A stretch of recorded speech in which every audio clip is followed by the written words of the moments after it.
الرحیم نحمده ونصلی علی رسولہ الکریم اما بعد فقد قال اللہ تبارک و تعالی فی القرآن المجید والفرقان الحمید اعوذ باللہ من الشیطان الرجیم بسم اللہ الرحمن الرحیم ان العلماء ورثۃ الانبیاء صدق اللہ العظیم۔ ماشاء اللہ، بڑی خوشی کی بات ہے کہ اللہ تبارک و تعالیٰ نے ہمیں جمعہ کا دن عطا فرمایا۔ جمعہ کا دن عید الاضحیٰ، عید الفطر سے زیادہ فضیلت رکھتا ہے۔ جمعہ کے دن کو عید کا دن بتایا جاتا ہے۔ جمعہ کا دن اتنا مبارک اور پاکیزہ دن ہوتا ہے۔ جمعہ کے دن اللہ تبارک و تعالیٰ نے حضرت آدم علیہ السلام کو پیدا فرمایا۔ جمعہ کے دن حضرت آدم علیہ السلام کی وفات ہوئی۔ جمعہ کے دن حضرت آدم علیہ السلام کو جنت سے نکالا گیا۔ جمعہ کے دن حضرت آدم علیہ السلام کی توبہ کو قبول فرمایا۔ جمعہ کے دن قیامت قائم ہوگی۔ جمعہ کے دن جو انسان حرام کے علاوہ اللہ تبارک و تعالیٰ سے کسی چیز کا سوال کرتا ہے، اللہ اس کو ضرور عطا فرماتے ہیں۔ جمعہ کا دن اتنا پاکیزہ، اتنا مبارک، اتنا مقدس دن ہوتا ہے۔ اللہ نے قرآن مقدس میں ارشاد فرمایا، ان العلماء ورثۃ الانبیاء، کہ علماء جو ہے نبیوں کے وارث ہیں۔ علماء نبیوں کے وارث ہے، یعنی کہ علماء نبیوں کے ذمہ دار ہے۔ وارث ذمہ دار کو کہا جاتا ہے، علماء جو ہے نبیوں کے ذمہ دار ہے۔ اور آج ہمارا عقیدہ ایسا بن چکا ہے، ہم اپنے علماء کی قدر نہیں کرتے، اپنے عالموں کی قدر نہیں کرتے، اپنے مولویوں کی قدر نہیں کرتے۔ آج ہمارا عقیدہ ایسا ہو چکا ہے۔ اگر علماء نہ ہوتے دنیا کے اندر، ہمیں راستہ دکھانے والا کوئی نہیں تھا۔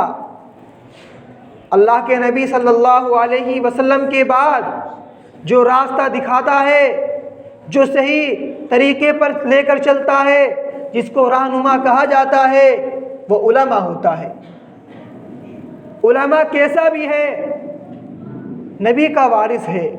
اچھا بھی ہے، برا بھی ہے، نبی کا وارث ہے۔ ہماری شان نہیں کہ ہم کسی علماء کو، کسی طلباء کو، کسی حافظ کو، کسی امام کو برا کہیں۔ ہماری شان نہیں ہے۔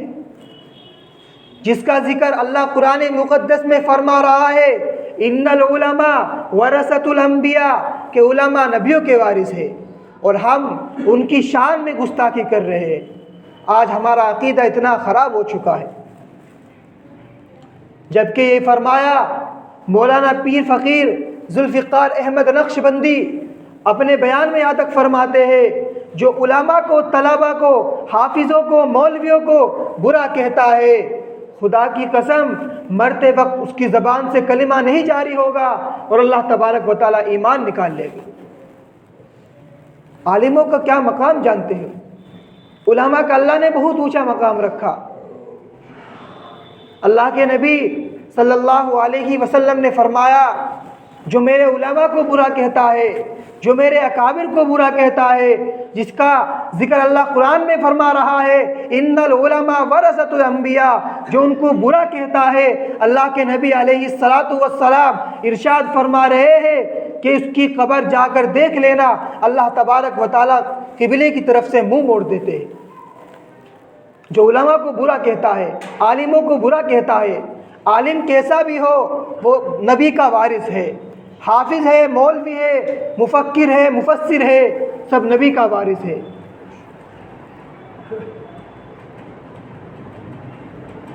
ایک واقعہ لکھا ہے، رمضان المبارک کا واقعہ ہے، کہ کسی مسجد میں ایک امام صاحب رہا کرتے تھے۔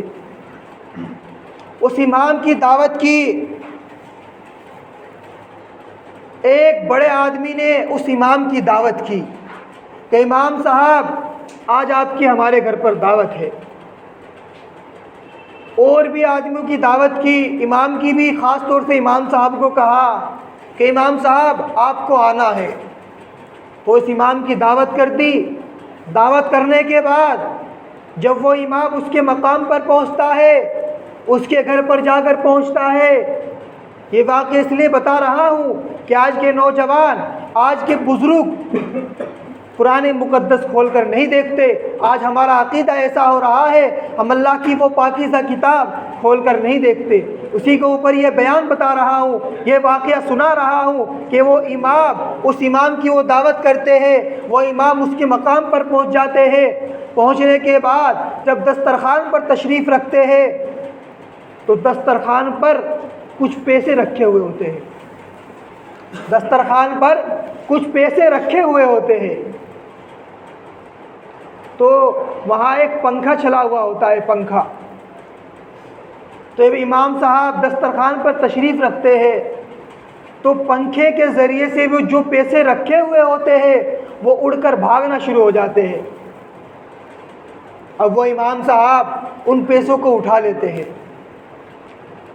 اٹھانے کے بعد جب پھر اور بھی حضرات دسترخوان پر تشریف لے آتے ہیں، اس کے بعد جب کھانے سے فارغ ہو جاتے ہیں، سب اپنے اپنے گھر پر پہنچ جاتے ہیں، امام صاحب بھی پہنچ جاتے ہیں، تو اس کی بیوی اپنے شوہر سے عرض کرتی ہے دسترخوان پر کچھ پیسے رکھے ہوئے تھے، وہ پیسے کہاں گئے؟ وہ پیسے کہاں گئے؟ دسترخوان پر کچھ پیسے رکھے ہوئے تھے، وہ پیسے کہاں گئے؟ اب اس کی بیوی کہتی ہے، وہ شوہر کہتا ہے پتہ نہیں کہاں گئے۔ اس کی بیوی کیا کہتی ہے؟ ہمارے گھر کے اندر امام کے علاوہ کوئی تشریف نہیں لایا، وہ پیسے امام صاحب نے اٹھائے ہیں۔ اور وہ انسان یہ بات سن کر رنجیدہ ہو جاتا ہے، غصہ ہو جاتا ہے۔ اس کے بعد وہ امام صاحب کو کچھ نہیں کہتا۔ پورا سال گزر جاتا ہے، پھر وہی شخص رمضان المبارک کے مہینے میں اس امام کی پھر دعوت کرتا ہے، پھر اسی طرح امام صاحب کو بلاتا ہے، اچھا اچھا کھانا تیار کرتا ہے، حالانکہ دل میں امام کے لیے نفرت پیدا ہو چکی ہے، 1 سال سے امام کے لیے نفرت لیے ہوئے پھر رہا تھا۔ پھر وہی شخص امتحان لینے کے لیے اس امام کی دعوت کرتا ہے، اس کو گھر پر بلاتا ہے، جب کھانا کھاتا ہے، اچھا اچھا عمدہ پاکیزہ کھانا تیار کرواتا ہے۔ اس کے بعد امام صاحب جب کھانے سے فارغ ہو جاتے ہیں تو وہ شخص امام کے کان میں آرام سے کیا کہتا ہے کہ امام صاحب گزشتہ سال میں ہم نے آپ کی دعوت کی تھی اور یہاں ہمارے کچھ پیسے رکھے ہوئے تھے، وہ کیا آپ نے اٹھائے؟ تو امام صاحب کہتے ہیں جی ہاں میں نے اٹھائے۔ امام صاحب کیا کہہ رہے؟ جی ہاں میں نے اٹھائے ہیں پیسے۔ یہ بات سننے کے بعد اس انسان کے پیروں سے زمین نکل جاتی ہے۔ وہ کہتا ہے کہ امام صاحب آپ نے جب پیسے اٹھائے آپ چپ چاپ لے کر چلے گئے، آپ کو اتنی بھی شرم نہیں آئی؟ اس امام کی آنکھوں میں آنسو آ گئے۔ اس نے کہا شرم مجھے نہیں، شرم آپ کو آنی چاہیے، شرم آپ کو آنی چاہیے۔ اللہ کا وہ کلام جس کو تم نے پورے سال میں کبھی کھول کر نہیں دیکھا، یہ وہ پیسے جو وہ امام کے ذمے پیسے لگا دیتا ہے، تو امام وہ قرآن مقدس اٹھا کر لاتا ہے، کہتا ہے تمہارے پیسے بھاگ رہے تھے ہوا کے ذریعے، میں نے ان کو اٹھا کر قرآن مقدس کے اندر رکھ دیے کہ قرآن تو اکثر و بیشتر لوگ پڑھتے رہتے ہیں، جب یہ اپنا قرآن کھولیں گے تو ان کے اپنے پیسے قرآن مقدس سے نکال دیں گے۔ تو مجھے افسوس اس چیز کا ہے، پورا سال گزر گیا تمہارے گھر میں کسی نے قرآن کریم نہیں کھولا۔ آج ہمارا حال یہ ہو رہا ہے کہ ہمارے بچے قرآن نہیں کھولتے، ہمارے بڑے قرآن نہیں کھولتے، جبکہ وہ کتاب اللہ نے قرآن میں فرما دیا الف لام میم ذالک الکتاب لا ریب فیہ۔